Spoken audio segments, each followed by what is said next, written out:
Shalom adik-adik, selamat hari Minggu. Ya adik-adik, kita ketemu lagi dalam ibadah IHMPT kita di hari Minggu ini, tanggal 8 November 2020. Baik adik-adik, sebelum kita memulai ibadah kita, kakak mau menyampaikan bahwa pembacaan Alkitab kita terambil dari kitab Imamat. Kitab Imamat 8, pasal 8, ayat 1 sampai ayatnya yang ke-36. Ya, kakak harap adik-adik bisa mempersiapkan dulu pembacaan Alkitab kita. Imamat pasal 8 ayat 1 sampai 36.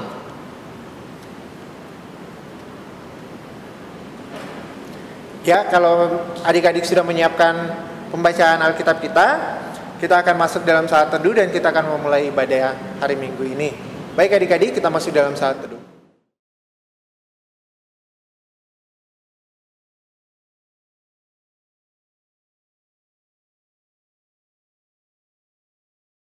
Saat teduh selesai, kakak undang adik-adik untuk bangkit berdiri.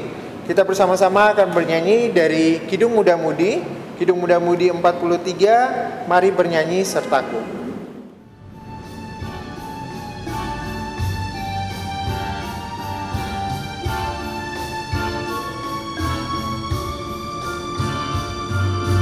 Mari bernyanyi sertaku, nyanyikan haleluya amin. Mari bersoraklah, muliakan Tuhan.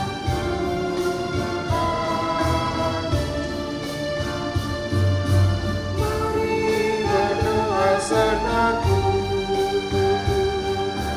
yakinlah Tuhan Yesus hadir. Dia selamanya sumber mulia pujian.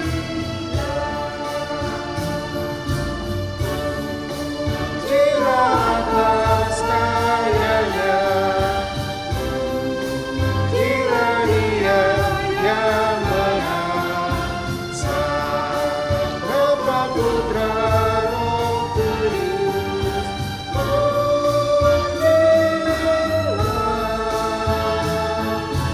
mari gembira sertaku, kita anak-anak Allah dan ahli warisnya dalam putranya.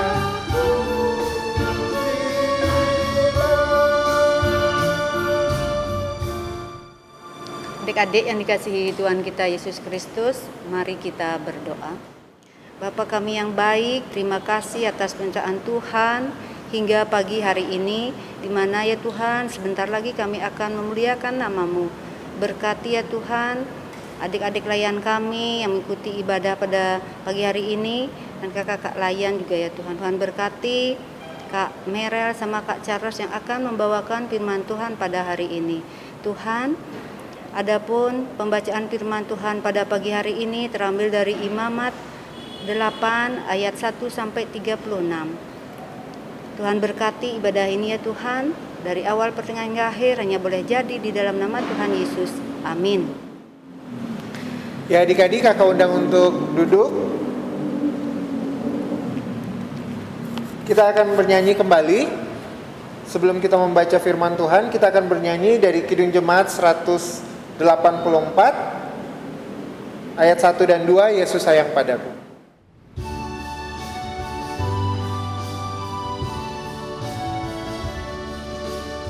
Yesus sayang padaku, Alkitab mengajarku, walau ku kecil lemah, aku ini miliknya.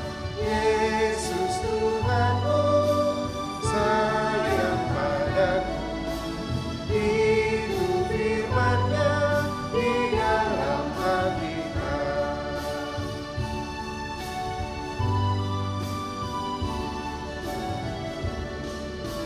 Yesus sayang padaku, Dia mati bagiku, dosaku dihapusnya, surgaku terbuka. Yesus Tuhanku sayang padaku.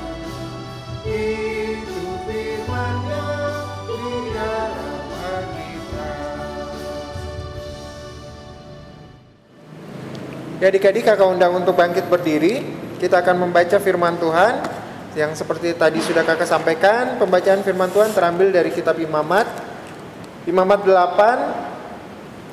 pasal 8 ayat 1 sampai ayatnya yang ke-36 yang akan Kak Oci dan Kak Sutarsi baca silih berganti. Baik, kita akan memulai. Tuhan berfirman kepada Musa, "Panggillah Harun dan anak-anaknya bersama-sama dengan dia, dan ambillah pakaian-pakaian, minyak urapan dan lembu jantan korban penghapus dosa, 2 domba jantan dan bakul berisi roti yang tidak beragi. Lalu suruhlah berkumpul segenap umat ke depan pintu kemah pertemuan." Musa melakukan seperti yang diperintahkan Tuhan kepadanya, lalu berkumpullah umat itu di depan kemah pertemuan. Berkatalah Musa kepada umat itu, "Inilah firman yang diperintahkan Tuhan untuk dilakukan." Lalu Musa menyuruh Harun dan anak-anaknya mendekat, dan dibasuhnyalah mereka dengan air. Sesudah itu dikenakannya lah kemeja kepadanya, diikatkannya ikat pinggang, dikenakannya gamis, dikenakannya baju efod, diikatkannya sabuk baju efod, dan dikebatkannya sabuk itu kepadanya. Dikenakannya lah tutup dada kepadanya, dan dibubuhnya di dalam tutup dada itu Urim dan Tumim. Kemudian ditaruhnyalah serban di kepalanya, dan di atas serban itu di sebelah depan ditaruhnya patam emas, yakni jamang yang kudus, seperti yang diperintahkan Tuhan kepada Musa. Musa mengambil minyak urapan, lalu diurapinya kemah suci serta segala yang ada di dalamnya, dan dikuduskannya semuanya itu. Dipercikannya sedikit dari minyak itu ke mezbah 7 kali, dan diurapinya mezbah itu serta segala perkakasnya, dan juga bejana pembasuhan serta alasnya untuk menguduskannya. Kemudian dituangkannya sedikit dari minyak urapan itu ke atas kepala Harun, dan diurapinya dia untuk menguduskannya. Musa menyuruh anak-anak Harun mendekat, lalu dikenakannya kemeja kepada mereka, diikatkannya ikat pinggang, dan dililitkannya destar seperti yang diperintahkan Tuhan kepada Musa. Disuruhnyalah membawa lembu jantan korban penghapus dosa, lalu Harun dan anak-anaknya meletakkan tangannya ke atas kepala lembu jantan korban penghapus dosa itu.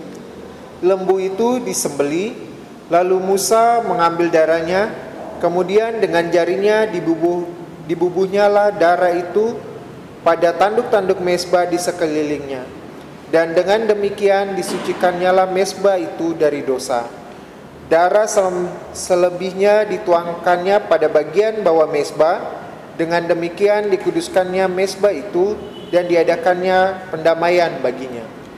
Diambillah segala lemak yang melekat pada isi perut, umbai hati, kedua buah pinggang serta lemaknya, lalu Musa membakarnya di atas mezbah.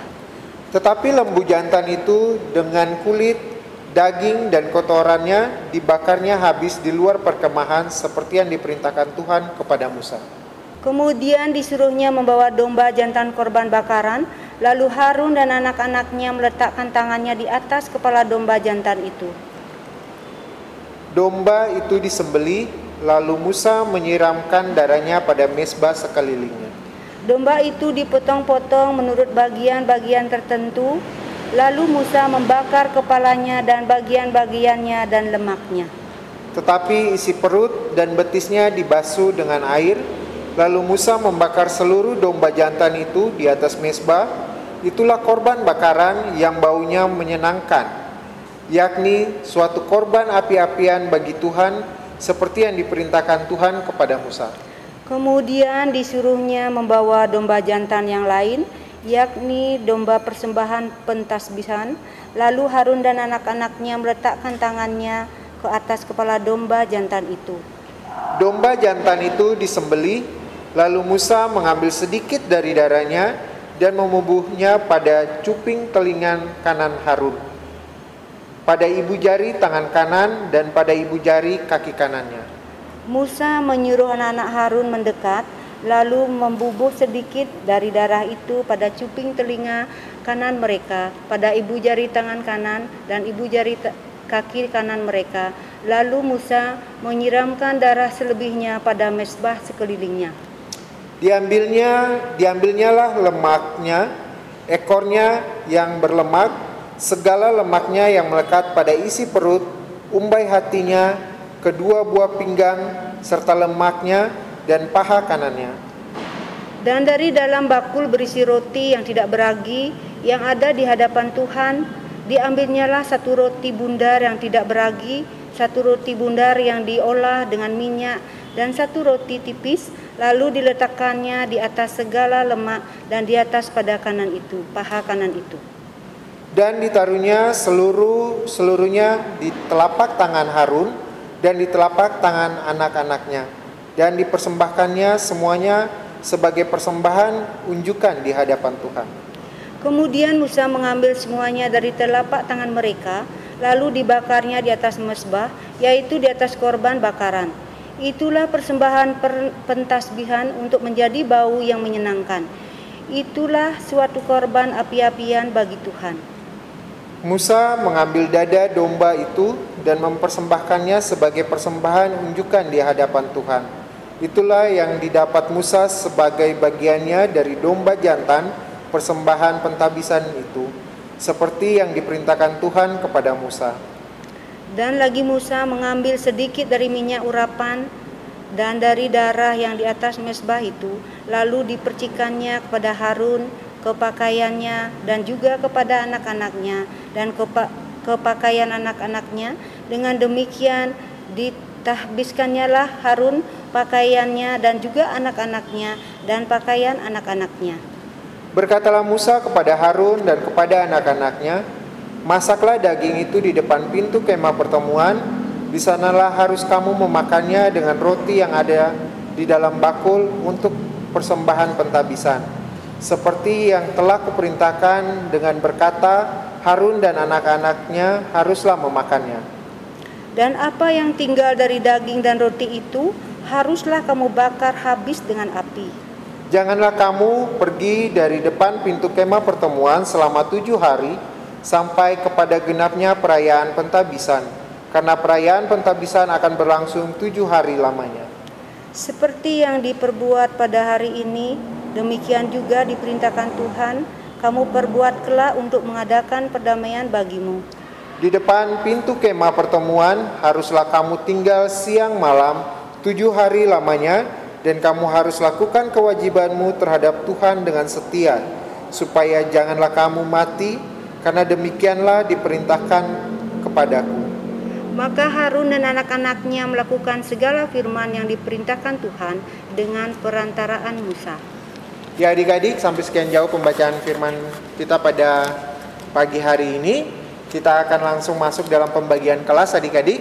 Jadi untuk kelas EK akan dipimpin oleh Kak Meral, dan kelas Dwi akan dipimpin oleh Kak Charles.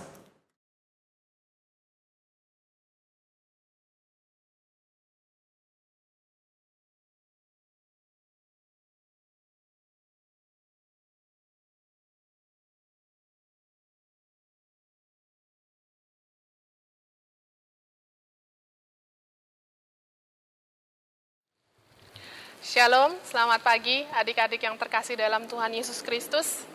Sesuai dengan pembacaan firman Tuhan yang telah dibacakan oleh Kak Yosi dan Kak Sutarsih tadi, terambil dari kitab Imamat, pasalnya yang ke-8, ayatnya yang pertama hingga ayatnya yang ke-36. Nah, kita mau melihat bahwa kitab Imamat ini dituliskan khususnya di dalam kitab Imamat terdapat banyak aturan-aturan, ya, aturan-aturan yang diberikan terkait dengan pelaksanaan ibadah, persembahan, dan lain-lainnya.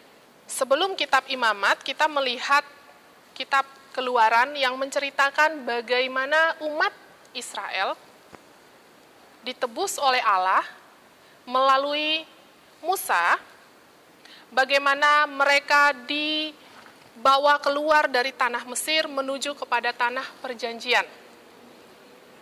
ya. Dan ketika kita masuk di dalam kitab Imamat ini, aturan-aturan, ya, tata tertib di dalam peribadahan, di dalam persembahan syukur dari umat, diatur dan ditujukan bagi seluruh umat Israel yang telah mendiami tanah perjanjian, tanah Kanaan. Sebagai umat Tuhan yang telah mengalami karya penyelamatan dari Allah, dari mereka keluar dari tanah Mesir hingga perjalanan panjang mereka sampai ke Kanaan. Bagaimana sampai mereka menetap. Dan di kitab ini mau menceritakan bagaimana keyakinan iman yang seharusnya dipunyai oleh umat terhadap karya penyertaan Allah bagi umat, bagi bangsa Israel dalam perjalanan kehidupan mereka dari Mesir hingga saat ini. Kalau kita mau melihat kitab Imamat pasal 8 ini cukup panjang, 36 ayat ada di dalamnya, dan diberi judul perikop oleh Lembaga Alkitab Indonesia adalah Pentahbisan Harun dan Anak-anaknya. Apa yang kita pelajari melalui pembacaan kita pagi hari ini, adik-adik? Kita mau melihat dibuka dengan kata Tuhan berfirman kepada Musa.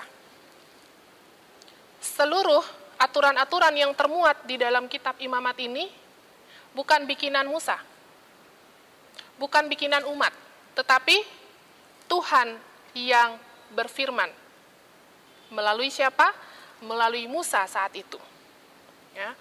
Kemudian di dalam kitab Imamat pasal 8 ini kita mau melihat bagaimana ketergantungan dari bangsa dan umat terhadap karya Allah. Di dalamnya, yang tadi Kak Merel sudah sebutkan bahwa ada aturan-aturan. Baik terkait tentang ibadah, persembahan, dan pengangkatan imam. Yaitu imam yang mewakili Allah untuk mengatur, menjaga, dan menjamin agar kehidupan umat pilihan itu sesuai dan seturut dengan firman Allah, sesuai dan seturut dengan keinginan Allah, yaitu menjadi umat yang bertanggung jawab terhadap iman kepada Allah, yang bukan hanya sekedar diucapkan atau sekedar dipikirkan, tetapi bagaimana mereka mewujud nyatakan di dalam ibadah-ibadah, baik secara ritual maupun kewajiban-kewajiban lainnya. Kita mau melihat bahwa bagaimana pengakuan umat akan perbuatan besar Allah dalam kehidupan mereka yang diwujudkan di dalam kesediaan umat untuk taat dan patuh. Untuk itu kita melihat bahwa di dalam kitab Imamat ada banyak aturan-aturan yang sangat detail. Bahkan perikop yang kita baca hari ini terkait dengan Harun dan anak-anaknya. Siapa mereka? Siapa Harun? Harun mendampingi Musa di dalam perjalanan atau karya penyelamatan Allah membebaskan umat atau bangsa Israel dari tanah Mesir hingga mereka boleh tiba di tanah perjanjian. Dan ketika mereka sudah menetap, maka dikatakan bahwa imam ditabiskan. Dalam hal ini, imam yang ditunjuk adalah Harun dan anak-anaknya. Kita mau melihat bahwa Harun dan anak-anaknya, mereka tidak mengajukan diri. Kalau kayak kita di sekolah kan biasanya, siapa yang mau mengerjakan? Biasa Bapak Ibu Guru nanya, siapa yang mau mengerjakan soal ini? Saya. Atau langsung main ditunjuk. Nah, imam dipilih, ditunjuk oleh Allah. Begitupun dengan Harun dan anak-anaknya. Mereka tidak mengajukan diri sendiri, tetapi mereka ditunjuk dan dipilih oleh Allah. Dan mereka dipilih dan dikhususkan untuk menjaga dan memastikan tanggung jawab mereka, yaitu bangsa Israel tetap beribadah dengan setia kepada Allah. Kemudian apalagi bagaimana melakukan kesetiaan mereka, peribadahan mereka dengan penuh tanggung jawab sesuai dengan setiap kewajiban yang telah diatur di dalam aturan-aturan dari Allah. Dan yang terakhir, menjaga agar umat Israel mampu hidup kudus.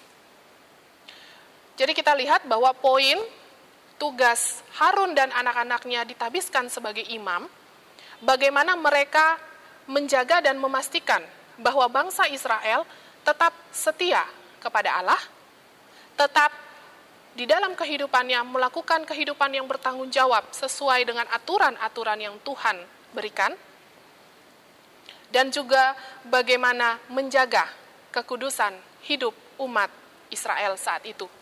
Karena ketika mereka masuk ke dalam tanah Kanaan, tidak hanya ada mereka di sana.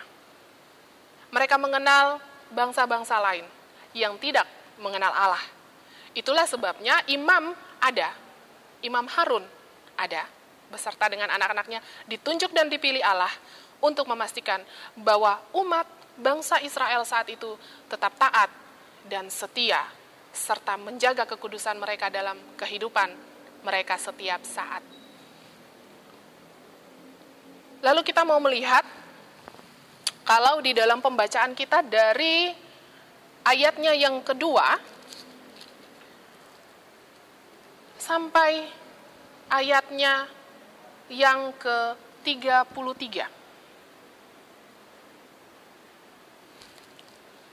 Ya, sampai ayatnya yang kurang lebih 33 dikatakan ada banyak prosesi, ada langkah-langkah yang harus dilakukan.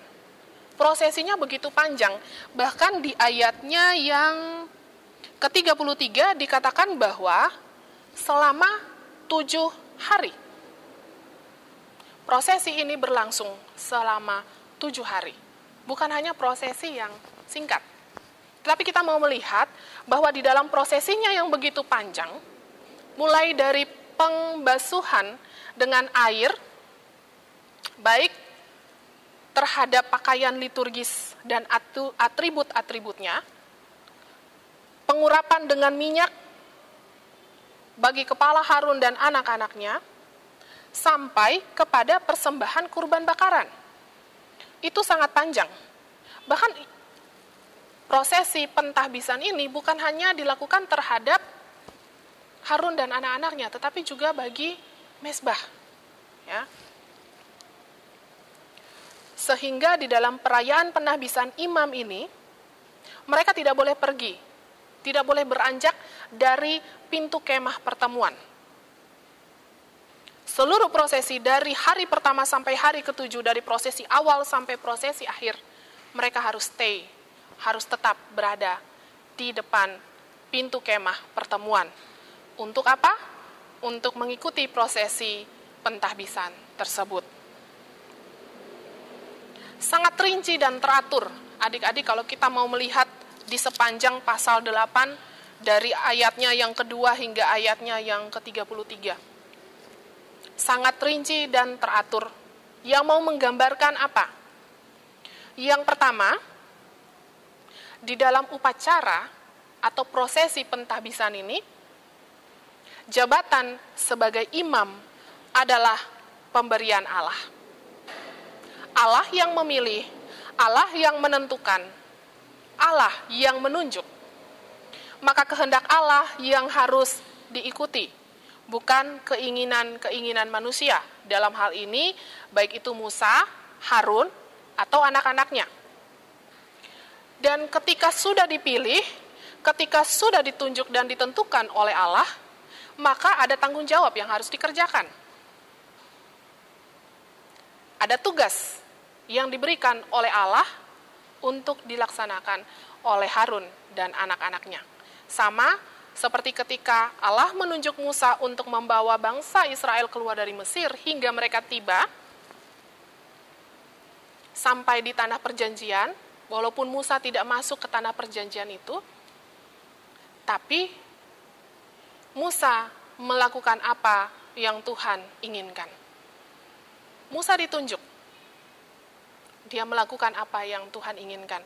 Tadi di ayat pertama kita lihat Tuhan berfirman kepada Musa untuk melakukan A, B, C, D, E. Dan itu dilakukan oleh Musa terhadap Harun dan anak-anaknya.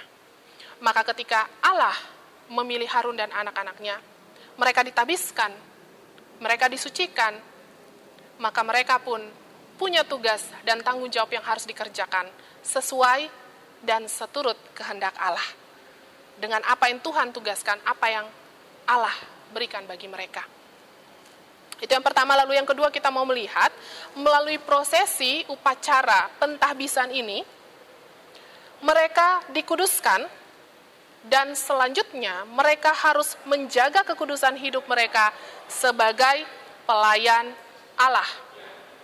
Jadi kita mau melihat bahwa mereka dikuduskan dan harus menjaga kekudusan hidup mereka. Kenapa?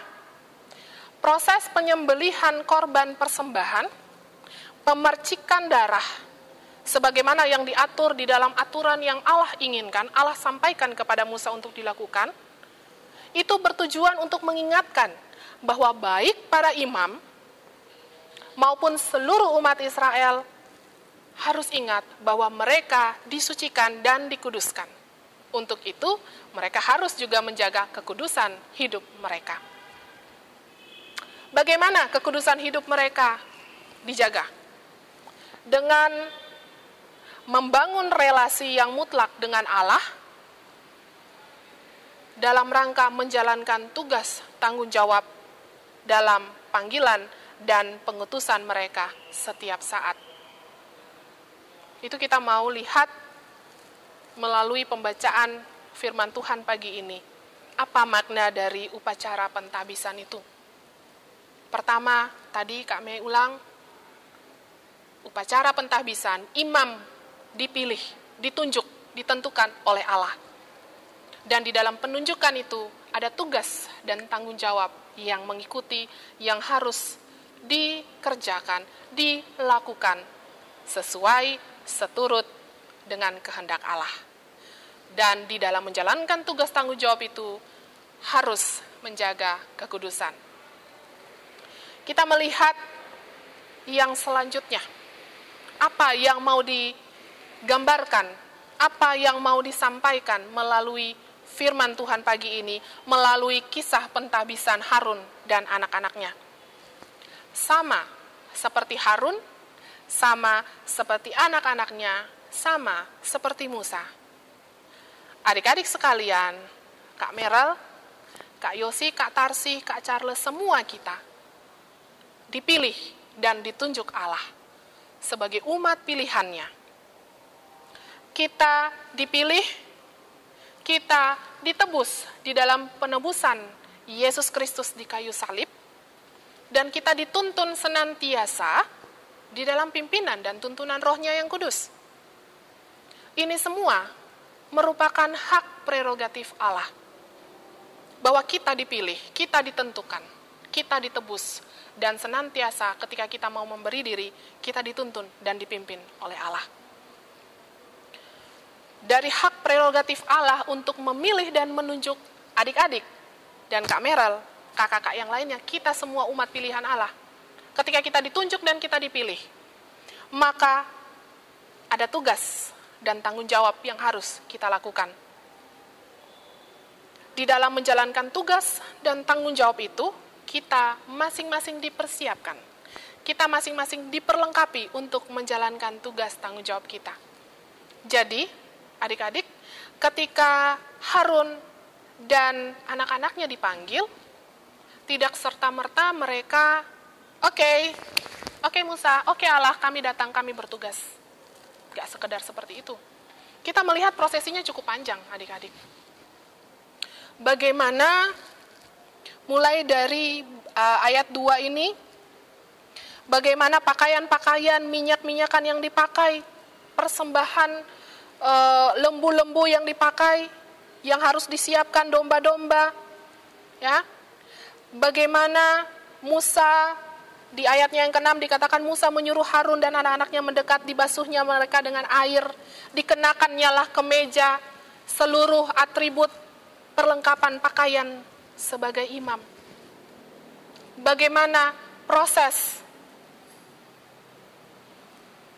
pentahbisan itu berlangsung selama 7 hari. Itu mau menggambarkan bahwa orang yang dipilih Allah tidak hanya sekedar dipilih lalu silakan kalian lakukan. Ya, mereka dipersiapkan.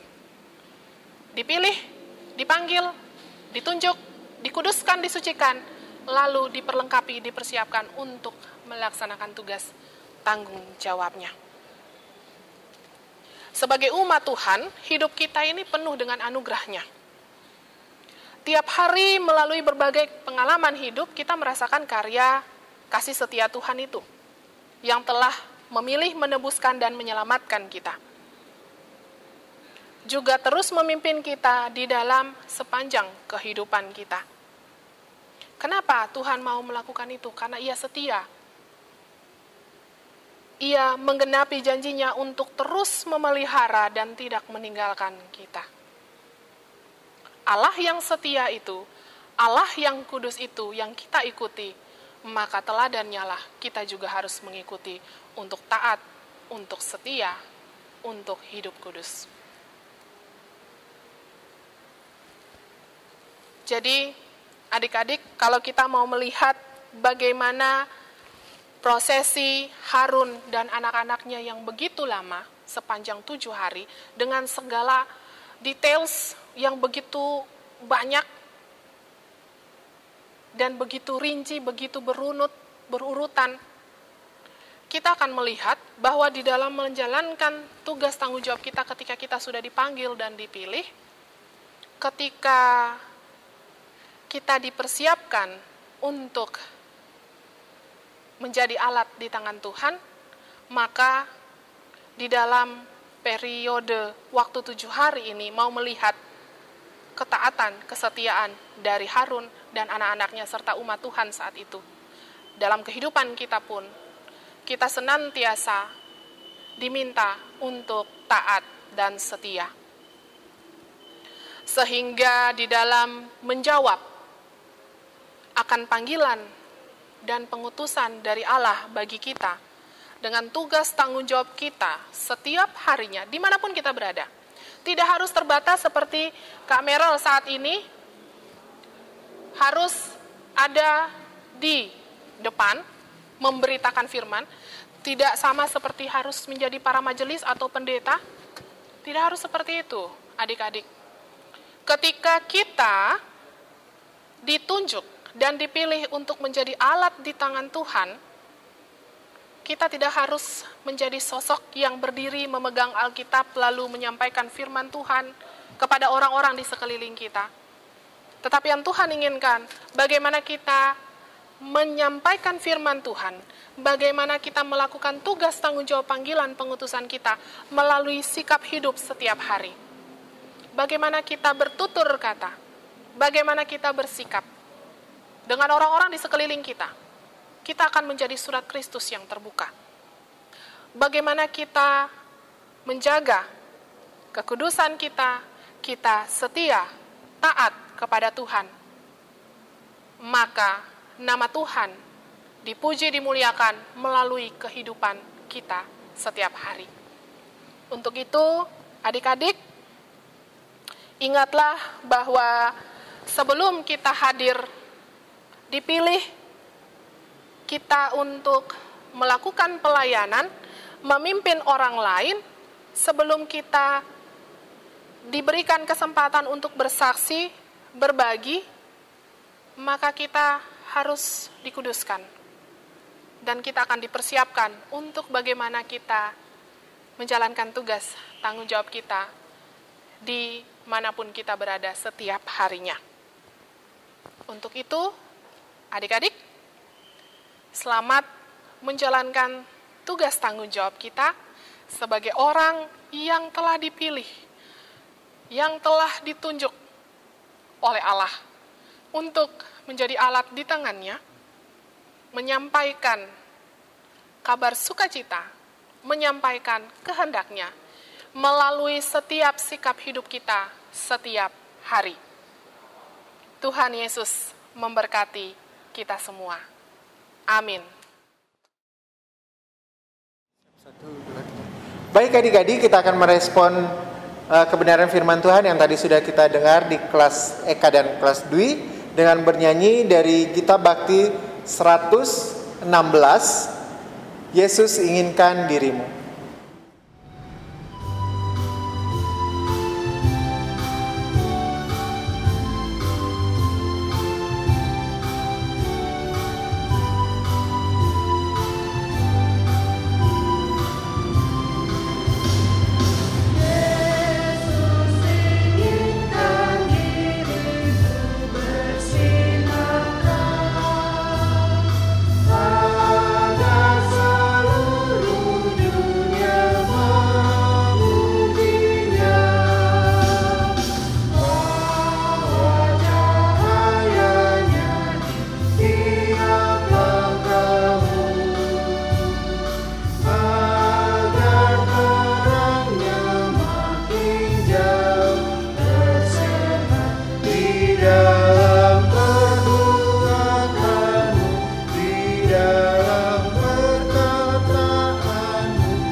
Pancarkan sinar kasih-Nya kepada dunia yang gelap, supaya dunia mengagungkan nama-Nya. Ya adik-adik, kita akan masuk dalam doa syafaat. Ya, adik-adik sekalian, kita sudah mendengarkan firman Tuhan. Sekarang mari menyerahkan setiap pergumulan kita di dalam doa syafaat. Mari kita naikkan doa kita dengan sungguh-sungguh di hadapan Tuhan. Mari kita berdoa. Kami bersyukur Tuhan sebab Engkau sungguh sangat baik. Terima kasih untuk pertolongan, penyertaan-Mu dalam kehidupan kami. Jikalau sampai hari ini kami masih kuat, kami masih sehat, kami tahu itu anugerah yang sungguh sangat luar biasa Tuhan berikan bagi kami. Bapa di surga, kami bersyukur karena hari ini kami sudah mendengarkan firman-Mu yang mengajar kami untuk ingat akan panggilan dan pelayanan yang Tuhan percayakan kepada kami. Sebagai pelajar, sebagai anak, sebagai warga gereja dan juga sebagai warga masyarakat, Tuhan menolong, menguatkan kami di dalam Roh-Mu yang kudus supaya apa yang sudah kami dengarkan dapat kami lakukan dalam kehidupan kami setiap hari. Roh Kudus juga menolong kami untuk melakukan setiap kebenaran firman Tuhan dengan setia sampai pada masa akhirnya di mana Engkau datang kembali untuk kali yang kedua. Bapa di surga, kesempatan minggu pagi hari ini, kami datang menyerahkan setiap pokok doa kami. Kami berdoa untuk bangsa dan negara kami Indonesia, tempat di mana Tuhan Engkau tempatkan kami untuk ada, hidup, bergerak, melakukan setiap aktivitas kami. Kami berdoa Tuhan, berkatilah bangsa kami, berkati pemerintahan kami, secara khusus Presiden Joko Widodo, bersama dengan perangkat para menteri. Kami berdoa untuk para anggota DPR, untuk tentara, polisi. Tuhan Engkau memberkati setiap pelayan-pelayan yang Tuhan panggil sebagai aparatur negara, di dalam negara yang kami cintai ini Tuhan. Takut akan Tuhan, Engkau karuniakan di dalam hati dan hidup mereka, supaya setiap pelayanan yang mereka lakukan bukan untuk kepentingan sendiri, tetapi untuk kepentingan kami sebagai warga masyarakat. Berilah hikmat, berilah bijaksana bagi mereka, supaya mereka juga dapat menjalankan pemerintahan ini dengan baik. Kami berdoa secara khusus untuk situasi kami saat ini, di mana kami harus menghadapi virus corona. Kami berdoa Tuhan, Engkau menjadi benteng kekuatan, Engkau menjadi benteng perlindungan bagi kami. Jauh singkirkan kami dari segala sakit penyakit, sehingga lewat kekuatan kesehatan yang Tuhan berikan, kami dapat pergunakan itu untuk hidup benar-benar memuliakan nama Tuhan. Kami berdoa untuk pulau di mana kami tinggali, Pulau Bali Tuhan Engkau memberkati. Untuk pemerintahan di sini, gubernur, bupati, wali kota, klien adat, klien dinas, kami berdoa Tuhan Engkau memberkati mereka di dalam setiap pelayanan yang mereka harus emban. Kami berdoa Tuhan sebagai warga gereja, secara khusus gereja kami GPIB Maranatha Denpasar, Tuhan juga menolong setiap pelayan-pelayan, pendeta, penatua, diaken. Berdoa untuk setiap pelayan, baik di PA, di PT, untuk pemuda, dan juga kaum bapak, kaum ibu, serta lanjut usia. Tuhan Engkau memberkati pelayanan kategorial yang dilakukan agar mendatangkan kebaikan, terus membangun iman dan percaya kami kepada Engkau sebagai satu-satunya Tuhan dan Juru Selamat di dalam kehidupan kami. Kami berdoa Tuhan, pakai setiap pelayan menjadi alat untuk hormat kemuliaan nama Tuhan.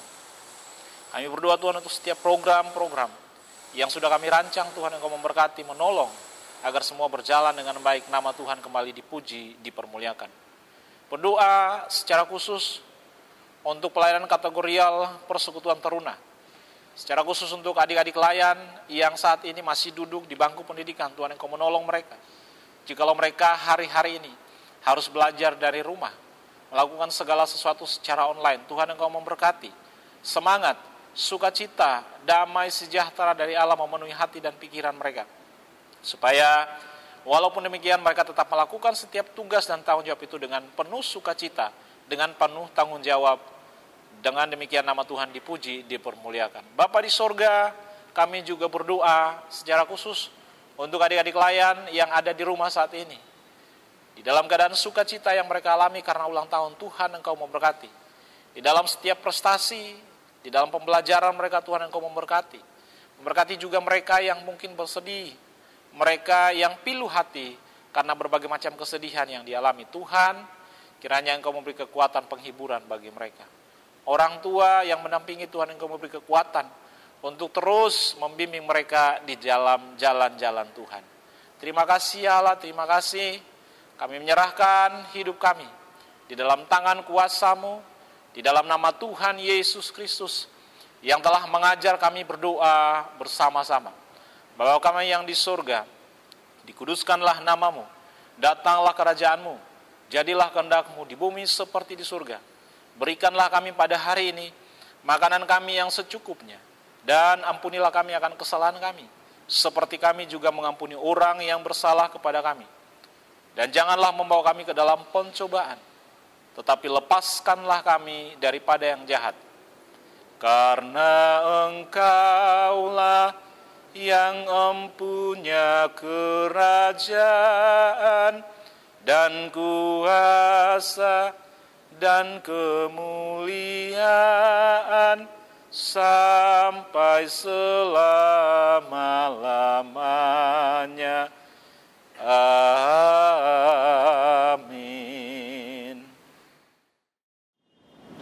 Ya adik-adik, kita akan mempersembahkan persembahan kita. Diingatkan kembali bagi adik-adik untuk nanti persembahannya dapat dititipkan kepada orang tua dan nantinya akan dibawa ke kantor gereja. Baik, kita akan menyanyi dari Kidung Muda Mudi 92 untuk persembahan kita, ayatnya yang pertama.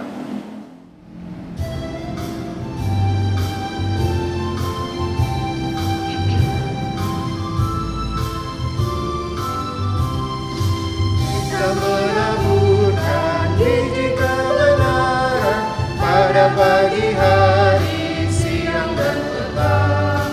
Kita menantikan waktu penuaian, pasti ada hasil, hati pun senang.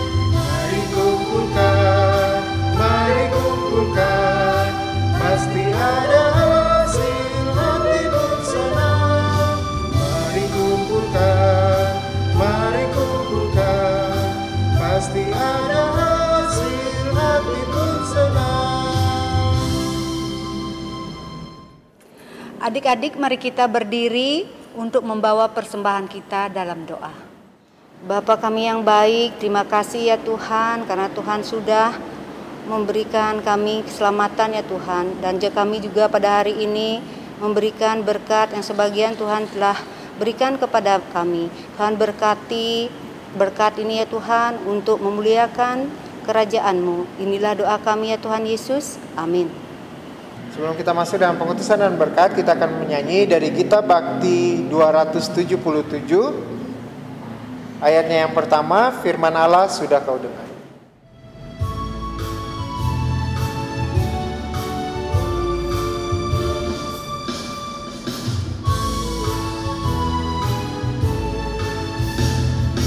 Tuhan sudah kau dengar, laksanakan dalam hidupmu. Firman Tuhan hendaklah kau sebar pada orang di sekelilingmu. Hai pergi segera, Tuhan utus dirimu, wartakan karya kasih-Nya. Roh Kudus menolongmu dan memimpin langkahmu. Majulah tetap teguh.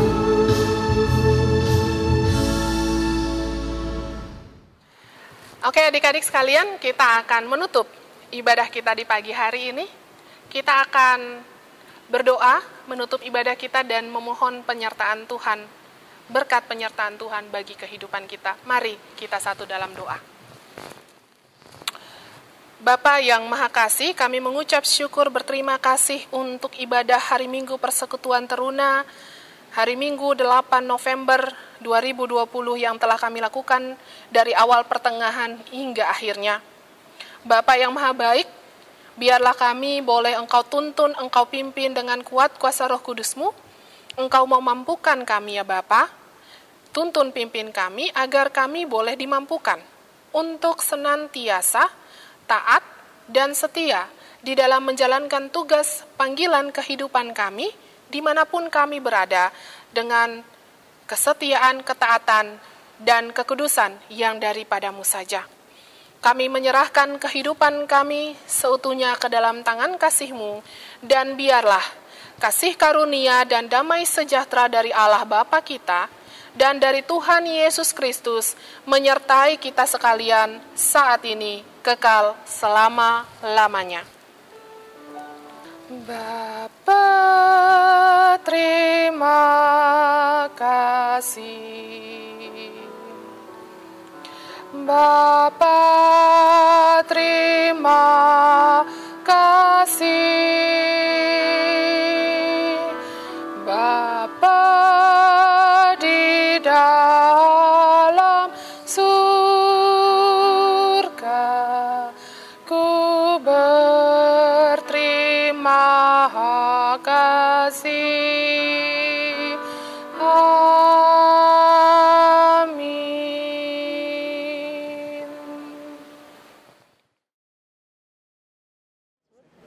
Ya adik-adik, ibadah kita pada hari Minggu ini telah selesai.